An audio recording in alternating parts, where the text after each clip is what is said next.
English secret number 16. పాస్ట్లో should ఉపయోగించడం అంటే మనకి ప్రజెంట్ ఫ్యూచర్లో షుడ్ కనిపిస్తుంది, దాది ఒక అర్థంతో. ఇప్పుడు పాస్ట్లో కూడా వాడతాం, పక్కన స్ట్రక్చర్ మారుతుంది.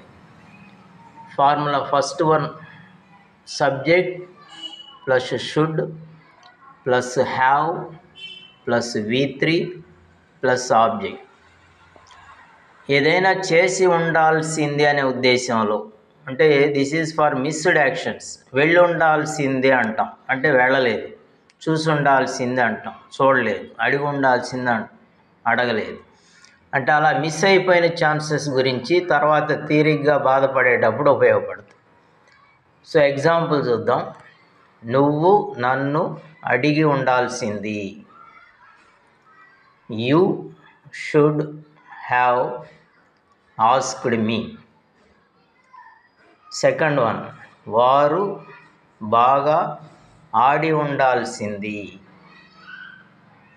They should have played well.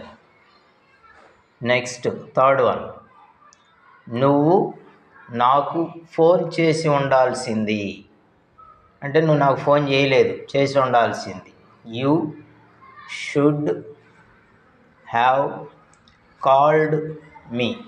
Called బదులు ఫోన్ని కూడా వెర్బ్గా వాడచ్చు. యూ షుడ్ హ్యావ్ ఫోన్డ్ మీ అనొచ్చు. సో ఇలా మనం థర్డ్ వెర్బ్ను మార్చుకుంటే we can make a number of sentences. వెళ్ళి ఉండాల్సింది అన్నాం అనుకో, యూ షుడ్ హ్యావ్ గాన్. తిని ఉండాల్సింది, యూ షుడ్ హ్యావ్ ఈటన్. అడిగి ఉండాల్సింది, ఇంతకుముందు చెప్పుకున్నాం, యూ షుడ్ హ్యావ్ ఆస్క్డ్. కొని ఉండాల్సింది, యూ షుడ్ హ్యావ్ బాట్. తిట్టి ఉండాల్సింది, you should have scolded. So ఇలా we can make a number of sentences. ఇప్పుడు నేర్చుకొని ఉండాల్సింది అన్నాం, వీ షుడ్ హ్యావ్ లెర్న్డ్ లేదా లెర్నడ్. సో ఇలా మనం ఏదైనా మిస్డ్ యాక్షన్స్కి ఈ షుడ్ హ్యావ్ థర్డ్ వెర్బ్ ఉపయోగిస్తాం. దీనికి ప్యాసివ్ రూపం కూడా ఉంది. అంటే ఆబ్జెక్ట్తో స్టార్ట్ చేస్తాం. Should have been third verb by subject. అతను వారి చేత శిక్షించబడి ఉండాల్సింది. అంటే వారు అతన్ని శిక్షించి ఉండాల్సింది అనే దాన్ని రివర్స్లో చెప్తున్నాం. అతను వారి చేత శిక్షించబడి ఉండాల్సింది. He should have been punished by them. He should have been punished by them. అయితే ఇది చాలా రేర్ యూసేజ్.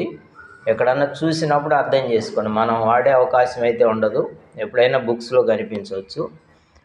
మెయిన్ వచ్చి ఏదైనా చేసి ఉండాల్సింది అనే ఫార్ములాలు ఉపయోగించాలి. ప్రాక్టీస్ చేయండి. All the best.